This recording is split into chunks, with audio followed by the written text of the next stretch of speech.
Assalamualaikum warahmatullahi wabarakatuh. Perkenalkan, nama saya Osvari Arsalan. Saya adalah dosen di Prodi Teknik Informatika Fakultas Ilmu Komputer Universitas Sriwijaya. Saya akan menyampaikan pernyataan diri dosen dalam unjuk kerja Tridharma Perguruan Tinggi pada bidang pengajaran. Saya membuat video ini dalam rangka memenuhi sertifikasi dosen gelombang 2 tahun 2023.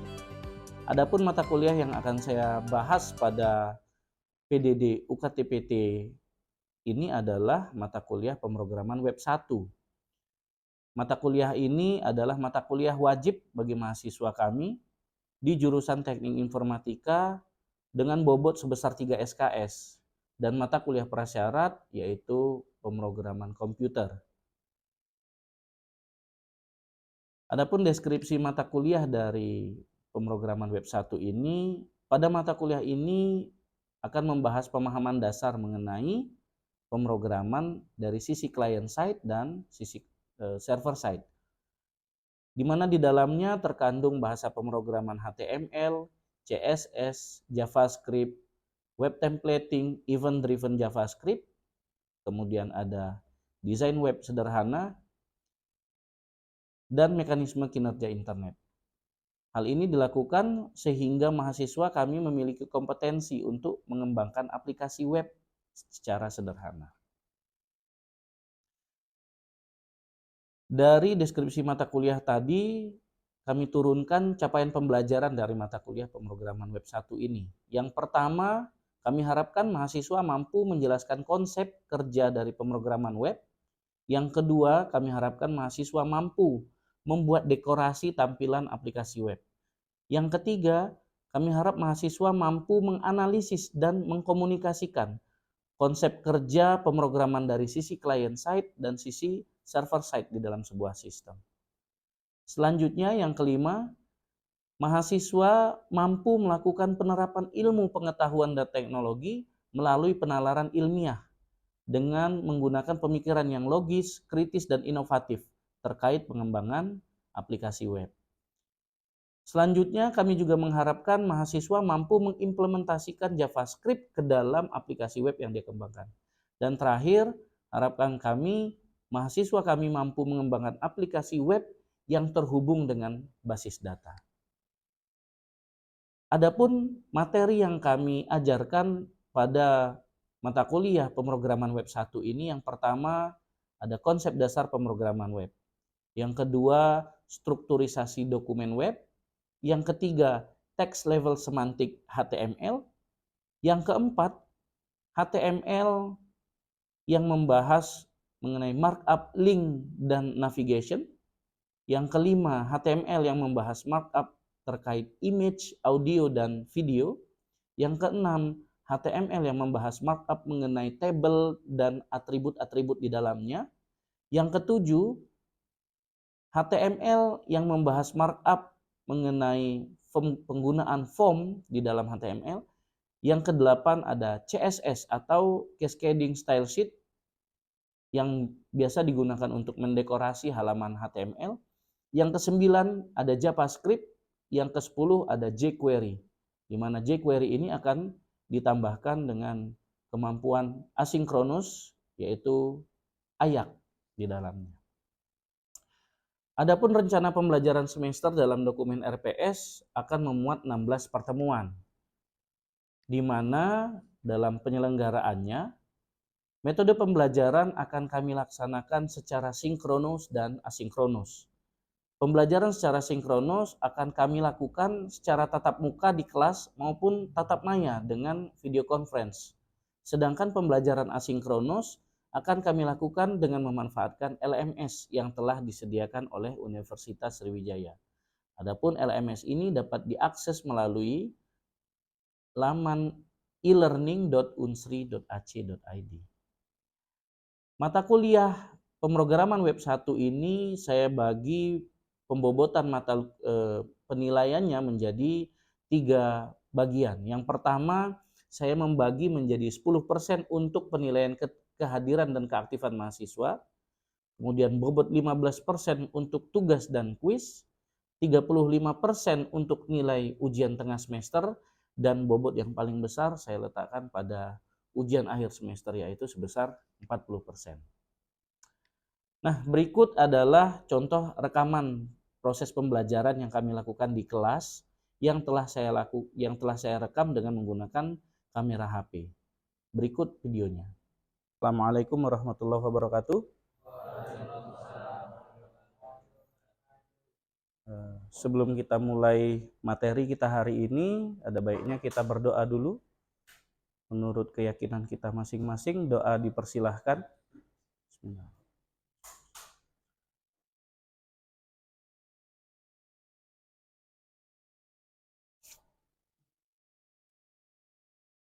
Ya. Terima kasih atas kehadiran dari rekan-rekan sekalian.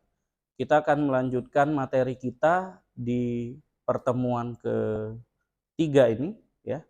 Jadi pertemuan yang lalu, alhamdulillah kita sudah menuntaskan materi mengenai strukturisasi dokumen web, ya. Kita di sana sudah mempelajari garis-garis besar dari bagaimana sebuah aplikasi web itu bisa kita akses dari device kita masing-masing. Bahwa aplikasi web itu tidak sesederhana kita ngeklik HP gitu ya, buka di browser, kemudian bisa langsung terakses, enggak ya. Jadi ada mekanisme, ada protokol yang harus kita pahami bahwa untuk bisa mengakses web itu kita harus bertanya gitu ya istilahnya. Jadi dari browser kita nanya ke router, dari router dia nanya ke DNS, dari DNS dia nanya ke tier yang lebih tinggi lagi untuk tahu alamat web, aplikasi web yang ingin kita akses yang ada di internet gitu ya. Bahwa kita ketahui juga di internet itu ada dua hal yang kita butuhkan untuk bisa menempatkan aplikasi web kita gitu ya. Yang pertama kita butuh alamat hostingnya, kemudian hostingnya, kemudian yang kedua alamat domain gitu ya. Itulah yang membuat aplikasi web kita bisa diakses dari browser.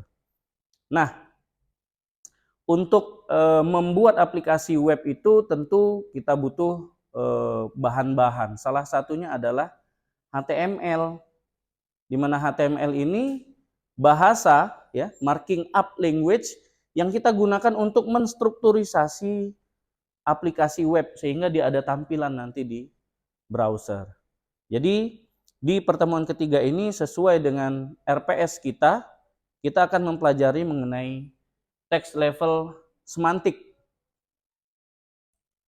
Adapun capaian pembelajaran pertemuan yang ingin kita gapai dari materi kita hari ini adalah yaitu mahasiswa mampu mengimplementasikan semantik pada halaman HTML.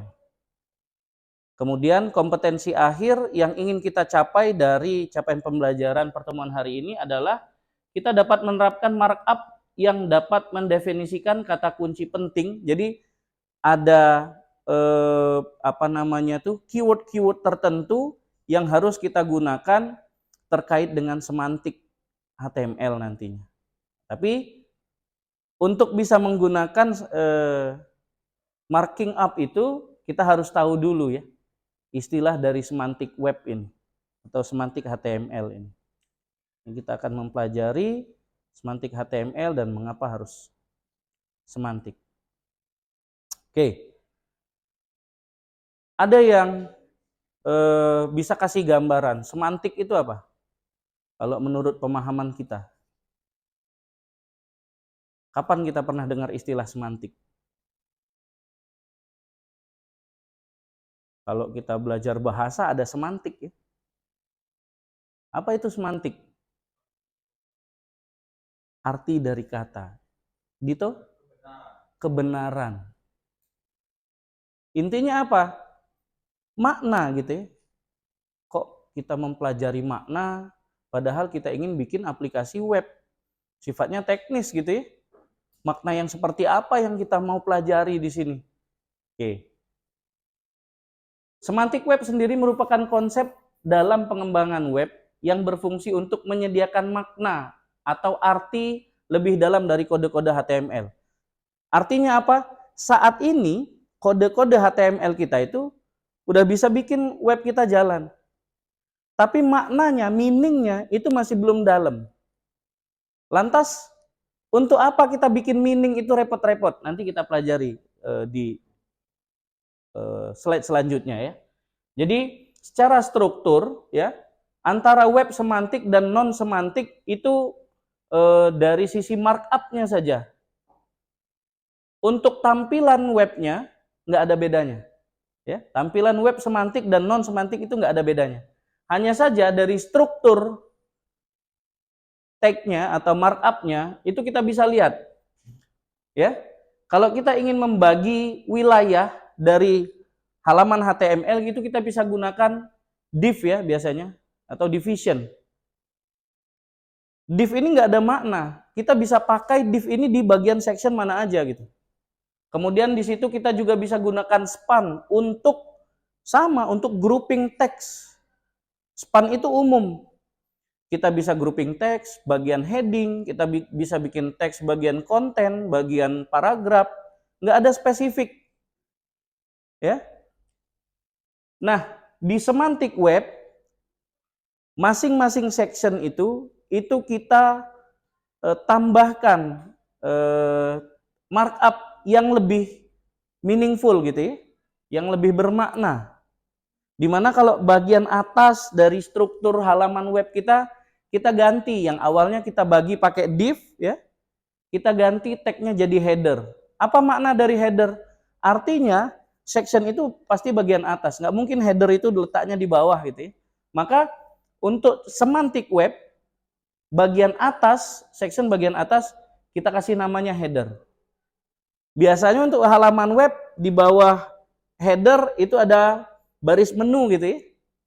Nah, baris menu itu kita nggak bikin pakai span lagi. Kita ganti dengan nav atau navigation. Kalau kita tahu navigation itu biasanya untuk menu kan, navigasi gitu ya.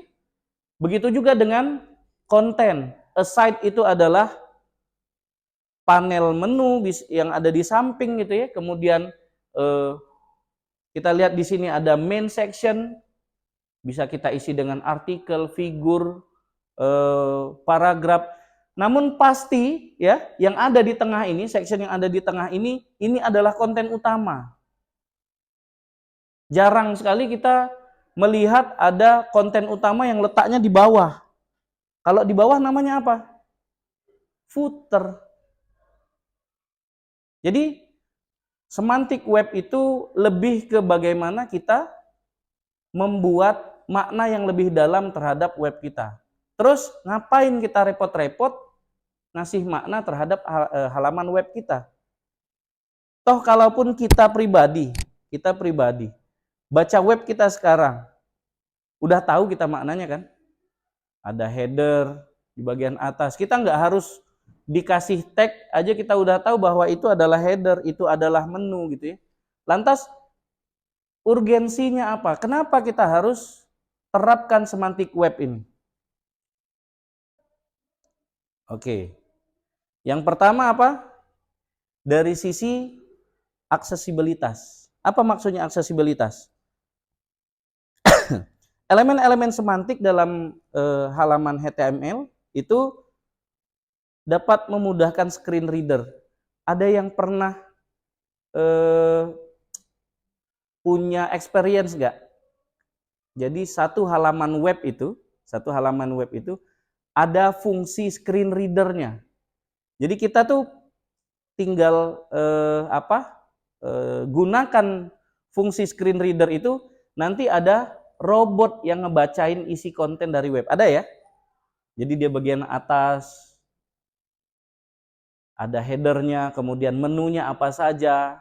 Kemudian nanti kalau ada figur itu tentang apa gitu. Oh, ini tentang kampus Universitas Sriwijaya. Jadi robot itu ngasih gambar. Nah, screen reader itu tadi akan jauh lebih mudah ya untuk mengakses, jauh lebih mudah memaknai halaman web HTML yang didesain dalam bentuk semantik. Kalau dia pakai division, ya dia baca itu div aja gitu. Itu section, tapi dia nggak tahu itu section bagian header kah, bagian konten, atau bagian footer. Kemudian yang kedua apa? Nah ini, bagi kita orang informatika, tujuan kita bikin aplikasi web supaya apa? Supaya bisa muncul di indeks yang teratas di search engine, di Google gitu ya. Kita bikin web nih. Ya kita tentu pengen dong halaman web kita itu muncul di pencarian yang teratas gitu ya. Nah, optimisasi terhadap search engine ini bisa dilakukan dengan menerapkan semantik. Karena apa? Google ya, search engine itu akan lebih mudah untuk memparsing, untuk membaca metadata dari halaman web yang semantik. Sehingga hasil pencariannya akan lebih akurat. Yang ketiga, tentu dari sisi maintenance. Akan lebih mudah kita membaca codingan yang anomali kalau bentuknya sudah, maknanya udah bagus. Oh, tampilan ini letaknya ada di konten yang rusak gitu ya, atau yang harus diperbaiki. Maka kita tinggal cari sectionnya yang main content. Nggak mungkin kita akan ngoprek bagian header atau bagian aside gitu ya. Tentu kita akan cari section yang bersesuaian. Jadi lebih gampang untuk di maintain halaman web yang menggunakan semantik. Yang keempat apa? Kemudahan dalam pengembangan tim. Kita ketahui saat ini tidak mungkin bikin aplikasi web itu kita kerjain sendiri. Superman gitu ya. Tentu kita butuh apa? Butuh tim, ya. Nah, agar programmer yang lain, ini kita kerja programmer, ada programmer 1, programmer 2, programmer 3, agar programmer yang lainnya lebih mudah untuk nyambung, untuk membaca logik yang kita desain, maka semantik web itu bisa kasih makna yang lebih detail, yang lebih akurat, sehingga orang jauh lebih mudah ya. Jadi anggota tim developer yang lain itu bisa lebih mudah ngebaca code kita, sehingga dia bisa ngembangkan konten aplikasi web yang kita kembangkan bareng-bareng itu jadi lebih mudah. Jadi dari sisi pengembangan tim dia jadi lebih mudah. Yang terakhir apa? Ini yang paling penting, kompatibilitas dengan device dan browser lain. Karena apa? Karena saat ini browser, device itu dikembangkan sudah semantik ready gitu ya. Jadi kalau kita buat aplikasi web dalam bentuk semantik, maka jauh lebih banyak device dan browser yang kompatibel. Kita ketahui bahwa perkembangan web sekarang kan sudah mau masuk ke era web 3.0 gitu ya. Ya mungkin masih banyak aplikasi yang di develop under infrastruktur web 2.0. Tapi lambat laun kita harus migrasi ke teknologi yang lebih baru, namanya web 3.0. Di mana web 3.0 itu ya mau nggak mau kita harus full terapkan semantik web. Nggak bisa lagi kita pakai web yang non semantik. Karena apa? Karena nanti yang bisa mengakses aplikasi web kita itu nggak cuma orang, tapi juga mesin, robot, betul. Robot-robot juga bakal. Jadi ada aplikasi web lain, dia crawling informasi dari aplikasi kita. Nah, untuk bisa dapat informasi yang lebih akurat, semantiknya perlu lebih akurat juga gitu ya desainnya. Oke, itu pemahaman kita tentang semantik.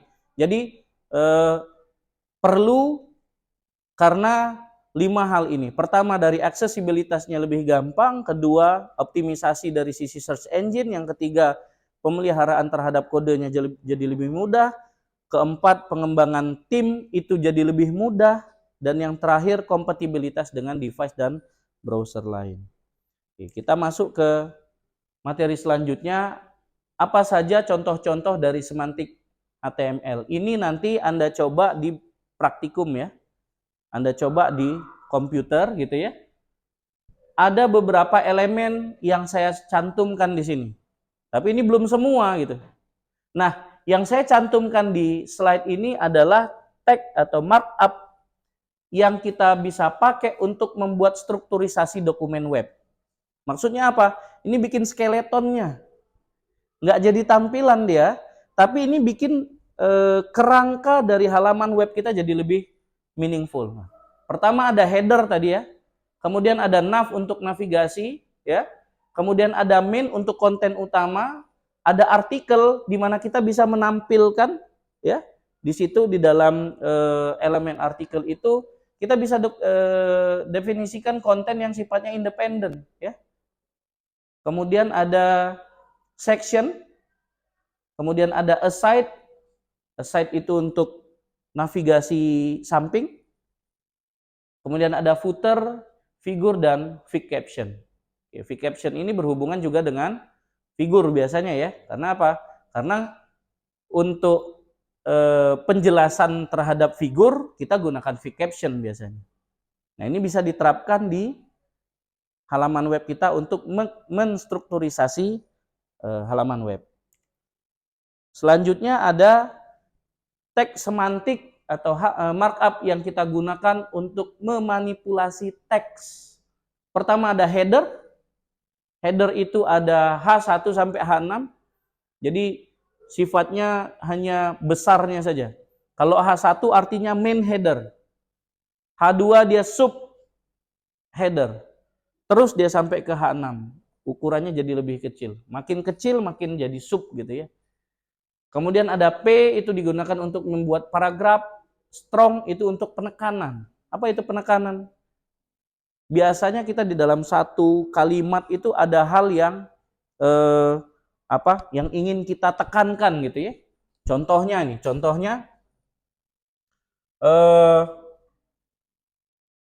selalu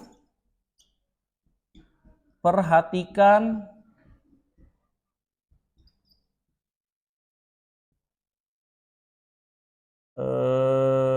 rambu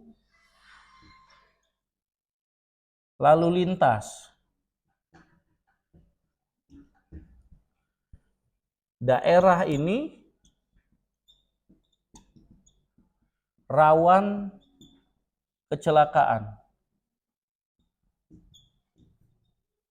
Umpama kita bikin sebuah konten di aplikasi web kita gitu ya. Kita ingin ada ada statement seperti ini. Nah, bagian daerah ini rawan kecelakaan, ini kita ingin berikan penekanan. Maka biasanya kita kasih strong di sini.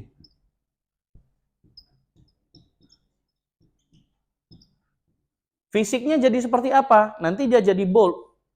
Oh, kita kan punya Pak tag bold. Bold itu tidak selalu untuk penekanan. Ya. Bisa kita gunakan ke elemen-elemen lain. Tapi kalau kita buat strong, strong ini semantik yang selalu kita gunakan untuk menekankan statement. Ya. Di sisi lain ada M untuk emphasize. Ini untuk dia bikin jadi italic ya, betul. Kemudian ada block quote, ada abbrev, cite, quote, mark, and time. Ini contohnya saja. Ada banyak lagi semantik HTML, semantik markup yang bisa kita gunakan. Anda bisa eksplorasi ya di W3 School. Ini suplemen yang sangat bagus yang bisa kita akses untuk menambah pengetahuan kita terkait markup HTML yang berkembang hingga saat ini gitu ya. Nah, terakhir kita tutup dengan statement bahwa semantik web itu ya hanya tentang penggunaan elemen HTML yang bermaknanya memberikan makna eksplisit. Jadi dia tidak merubah tampilan, dia tidak mengubah struktur, dia hanya memberikan pemaknaan saja. Jadi secara teknis nggak ada yang berubah di halaman web kita. Namun ya, semantik web itu lebih dari sekedar kode. Jadi semantik web itu pendekatan yang mampu meningkatkan tadi apa? Aksesibilitas, kemudian search engine optimization, kemudian pemeliharaan kode dan lain sebagainya. Jadi dia lebih ke menekankan sisi pemaknaan terhadap halaman web kita. Ya, seperti itu materi kita hari ini. Silahkan kalau ada yang ingin ditanyakan boleh.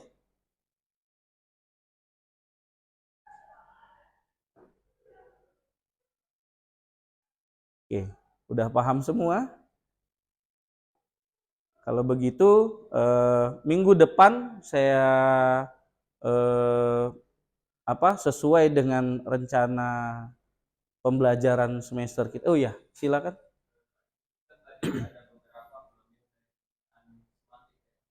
Betul.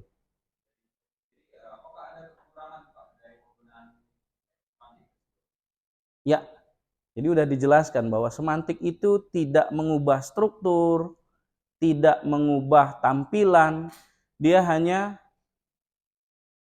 membuat pemaknaan saja. Nah, kalau seandainya mau kita hitung itu sebagai kelemahan, mungkin bikin ribet ya. Bikin ribet. Karena apa? Yang kita seharusnya gampang dibikin div aja semua. Bikin aja div aja semua.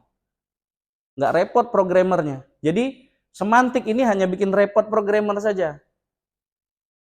Kalau dari sisi programmer ya, kelemahannya. Namun yakinlah bikin website kita jadi lebih bermakna itu efeknya lebih banyak positifnya sebenarnya ya daripada negatifnya.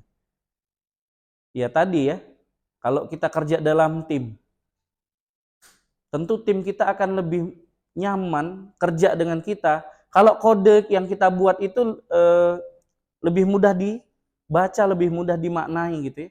Ketimbang kita bikin struktur webnya non semantik semua gitu ya. Jadi lebih effort lagi untuk ngebaca web kita. Jadi gitu, Vito ya. Kalau mau dinilai itu sebagai kelemahan, mungkin programmernya jadi lebih effort lagi untuk mendesain halaman web. Itu silakan kalau ada lagi yang ingin ditanyakan. Oke, cukup ya. Jadi nanti silakan Anda coba di rumah tagging-tagging yang saya kasih tadi. Bila perlu Anda tambah lagi suplemennya dengan mengakses ya atau mengambil course di W3 School karena itu bagus ya. Website resmi ya. Memang pengembang dari HTML gitu yang menyediakan materi untuk belajar HTML dan CSS.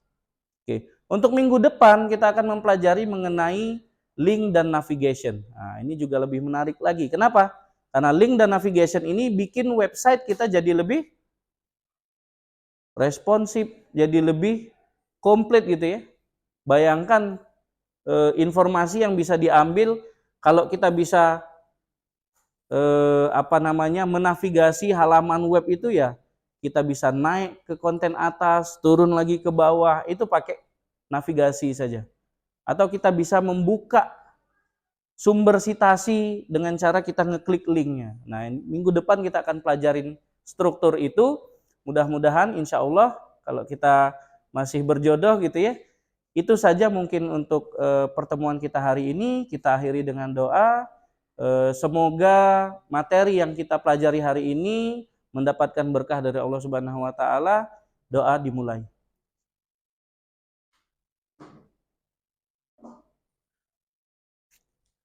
Demikian materi yang saya sampaikan, lebih kurang saya mohon maaf. Saya akhiri bila taufik wal hidayah. Assalamualaikum warahmatullahi wabarakatuh.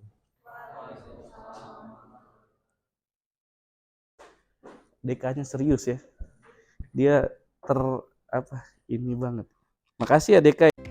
Demikianlah saya sampaikan pernyataan diri dosen pada unjuk kerja Tridharma Perguruan Tinggi atau PDD UKTPT pada bidang pengajaran. Semoga video ini dapat bermanfaat dan dimanfaatkan sebagai mestinya. Lebih kurang saya mohon maaf. Bila taufik wal hidayah. Wassalamualaikum warahmatullahi wabarakatuh.